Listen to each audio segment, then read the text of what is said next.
So are you into like astrology and stuff? I am. I'm a Pisces sun, Aries moon, and a Cancer rising. This is how I feel about astrology. Astrology are like the cards you would dealt. You can maneuver through life with those cards however you want, but astrology is kind of like the cards you would dealt, if that makes any sense. I do like that. I think that's pretty accurate.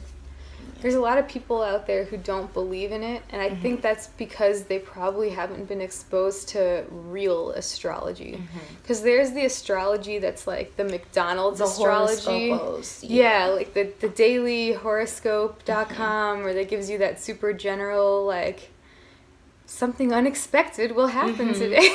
And it's like, yeah, something unexpected will happen every day. Astrology is a science, especially in India. Astrologists in India are very well respected over there. They have a lot of good reputations. Like it's very common over there in India. And their whole way of figuring out your personal reading, like through what was present within the stars and the planets at the time you were born, the location you were born. There's a structure to everything. Like there's a certain energetic structure that's present when you are coming into the world, and that structure has an effect on who you turn out to be.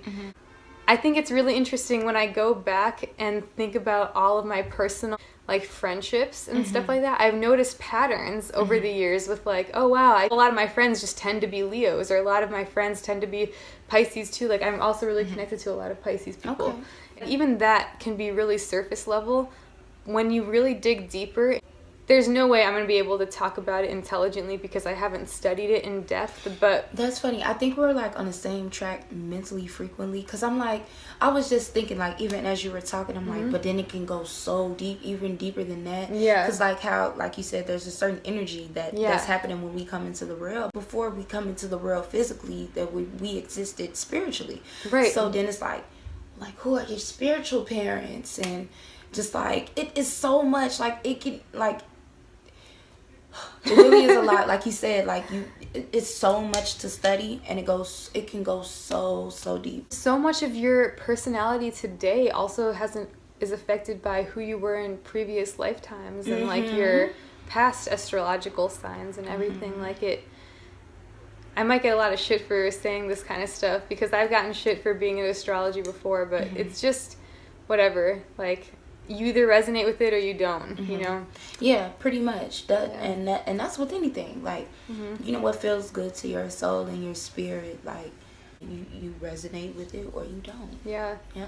If you do take the time to look into it and to discover your birth chart and what everything means and how it predisposes you to have a certain habits, it is really helpful for you in a way, because then it can help you maneuver. Yeah, like, exactly. Know how to move. Like, just knowing your chart can super help you, like, and that's no way around that. Even like your personal issues, you know, like, because with mine, my whole thing, this was more about numerology, but numerology is also very related to astrology. But so my whole thing was that like I have to work through freedom and discipline, and learning how to connect those two things together, and that like my life mission is to know true freedom through discipline. It says that in my immature version, I am associating freedom with being able to do whatever I want,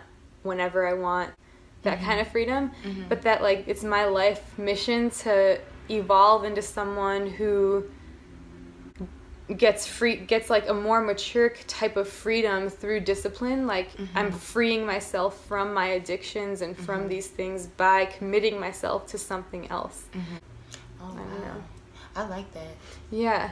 And I noticed that so much in my personality and in my life. Like freedom is the most important thing to me. It's like it also it can tell you, if you know like what you're subconsciously prioritizing in your life, you can not do that. Yeah. And you can like make decisions that are aligned perfectly with those things. It's like, because if my subconscious way of moving through my life is by prioritizing my freedom more than anything, then I already know inherently what situations are going to be good for me, what people are going to be good for me, because it would have to be someone who respects that about freedom, me, yeah, you know, and, yeah. who would let me be able to exercise that within a relationship or within a job, be with someone or like with like really insecure yeah tendencies, and you know, just like because you know what works for you. So I get it.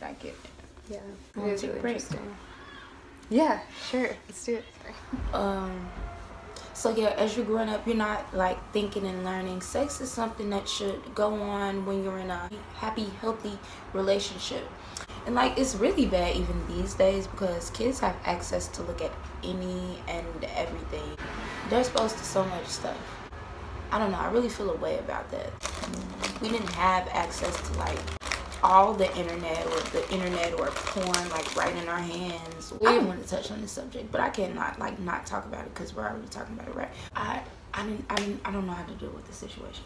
I seen my niece, so I came in the house the other day. My niece was laying on the couch, but she was asleep. But there was porn playing on the phone. I was just like, I didn't know what to do, so like I walked out the room. No, but that's actually like a serious thing when you think about it. Like it's a serious thing. I was like, but I'm not even surprised because I bet like how old is she? She's 7. She's 7. That's how old I was when I discovered this shit. You know, I mean, are you gonna talk to her about it? I want to, but I don't know how. If I were you, like I wouldn't shame her for it. Just be like, hey, like I don't want to embarrass you, but I noticed that this was on your phone the other day. Like, do you know what it is? And like maybe just see what she says, or like see like how she thinks about it. Just see like, cause they're smarter than we think. You know, like when you think of yourself at that age, when I was 7 and watching that stuff, like I knew something about, like it's weird. It's like I wish I had an adult at that age who would just be able to talk with me about it like super honestly. You know? Not like you said, not shame you for it, make you feel bad, or you did something wrong. For like just asking about it. Like I wish that I had that. To it. Yeah.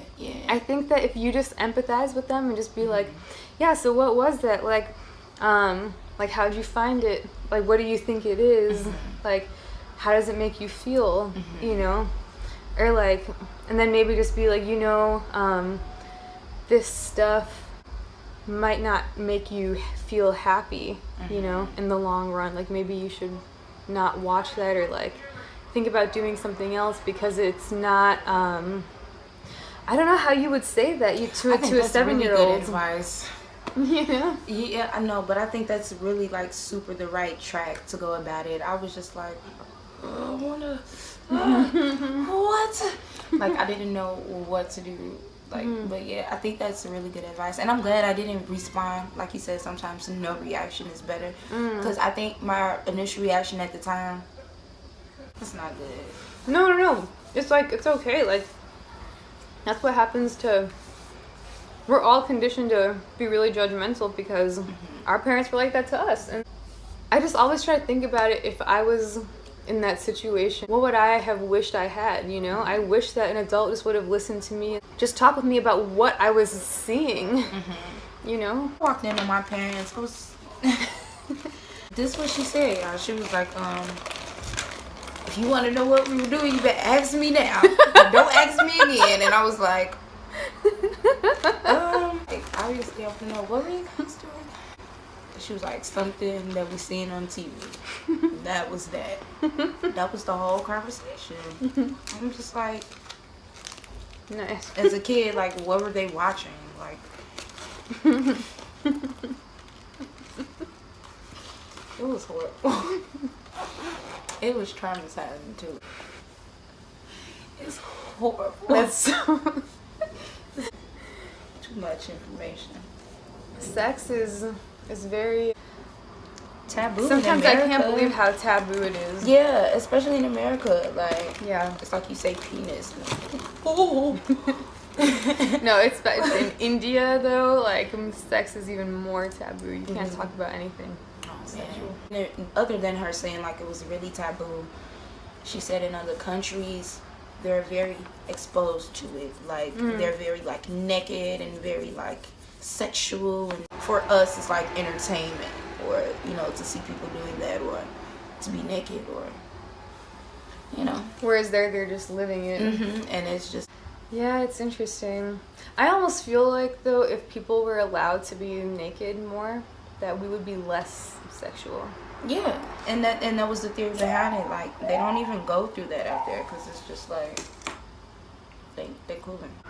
So we covered a little bit of spirituality, sexuality, balance, which falls back under spirituality.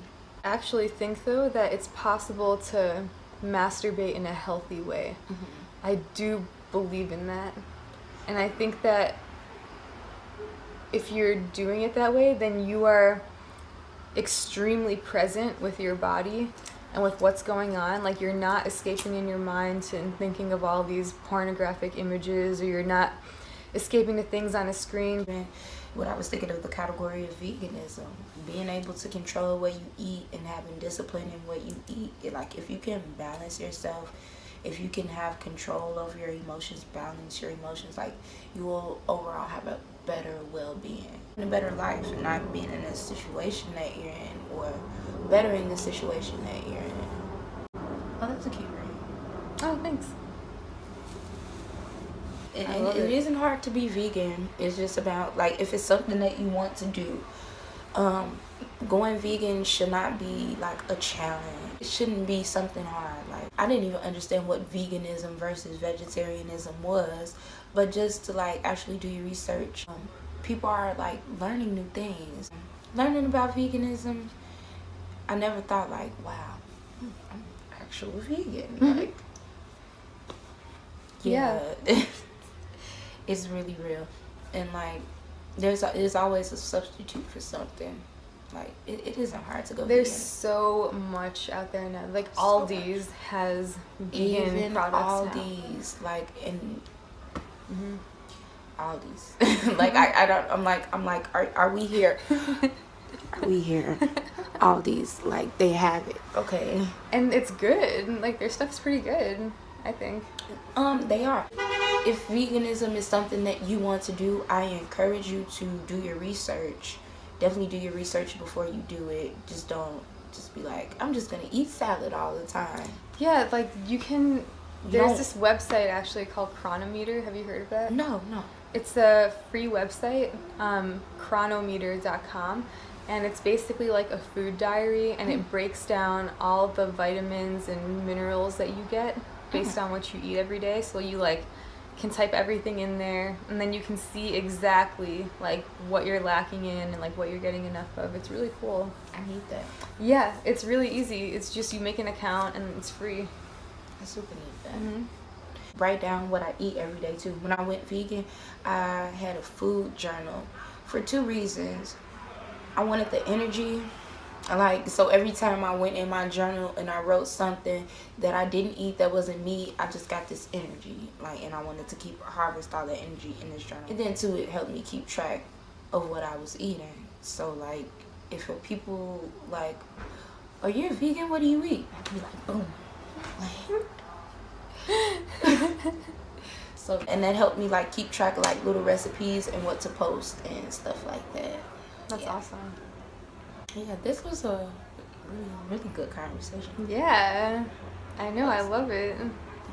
I go so back and forth with like finding a healthy balance within veganism, because I have days like this where I'll just be eating like fucking like vegan cookies, and vegan ice cream, like processed foods. I'll try to like have, you know, like certain days like that, but then every other day it's like so healthy, like smoothies in the morning, salads for lunch, like lentils and rice, good and stuff. Veggies for dinner. That's good. But I really want to experiment more with raw, because I keep seeing how people just seem to go through this transformation when they go fully raw. Even people who like maybe go back to eating some cooked food, it's like there's still something that's different about them after going through being fully raw for at least a little amount of time. How did you go vegan again? It was for spiritual reasons. I was just, you know, getting my knowledge and gaining like all this information, and something clicked in my mind one day. So then I went vegetarian, solid vegetarian. Now I'm a vegetarian, but I'm mostly transitioning back into veganism. So yep, that's where I'm at with it. I'm very young, and I hope to just stay this like youthfulness like all throughout my years. So I know it's so wild. I think the both of us, we both get mistaken for being younger than all we the actually are. Yeah, all the time, and it comes from, you know, taking care of yourself. It's wild how visible the difference is. It's a lot, and it's such a fucked up system. Even when I was vegetarian and still eating dairy and eggs and stuff, like I noticed I was way more sad of a person. I was taking on all that energy like the sadness of these cows. Not many people know what happens in the dairy industry. They think that just because you don't have to kill cows to get milk, it's a cruelty-free system. When it's not, like they forcibly impregnate the cow, overproduce like, milk. Yeah, and then it's just like you have to really just think about it sometimes. Think of the animal as the human. What were we watching the other day? It was grinding this man, pretty much grinding people into ground beef. Well, ground people. Or grinding people into meat pies. Yeah, and then the people on the couch were sitting there like, ew. And I was just like, that's what's happening right now. It's not a person. That's what we do, and you don't even know if you're not eating people. You can't believe how accepted it is. This woman was giving out free samples of like dog milk. It wasn't really dog milk, but she was telling people that it was a new type of milk that was out, and so people were trying it. She was like, yeah, this is from a different animal, and they're like, oh, what animal? And then she would say like dog, and then they would all like spit the milk out, be really disgusted. What is the difference?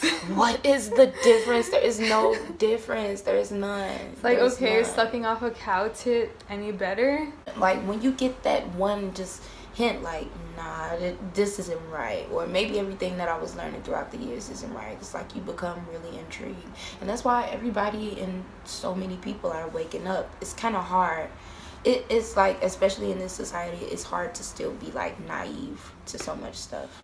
Like, I know people wonder why are so many people going vegan? Why are so many people so spiritual all of a sudden? It's hard to be naive to like these things these days. This information isn't coming within the system. Yep. It's coming from outside the system, from us, from people who actually like are trying to speak the truth and like show what's behind all the things that they don't show you on TV. I can't get over how amazing YouTube is. Like, I know. YouTube would change your life. Like, you don't have to do YouTube to like change your life. Like, you can just get so much information on so many topics that will actually empower you to preserve your spirit. Be a better you.